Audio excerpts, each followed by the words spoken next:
এখন হচ্ছে আমরা গঙ্গামতি ম্যানগ্রোভ ফরেস্ট বা খেওয়াঘাট থেকে সানরাইজ পয়েন্টে যাব।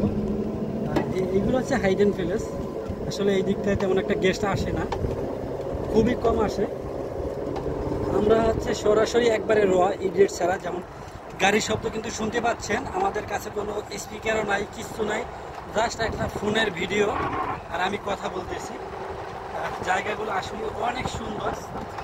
জাস্ট আমরা যেখানে যাচ্ছি ঘুরানোর পরে দেখতে পারবেন যে জায়গাটা কত সুন্দর। আপাতত এই ভিউটা দেখেন, এরপরে যে ভিউটা দেখাবো ওইটা আরও সুন্দর। জাস্ট আমি যখন গাড়িটা ঘুরাবো, মানে গাড়িটা একবারে বাম সাইডে নিয়ে যাব, তখন দেখতে পারবেন কত সুন্দর একটা আমরা জায়গা যাচ্ছি। জাস্ট আপাতত এইভাবে দেখতে থাকেন।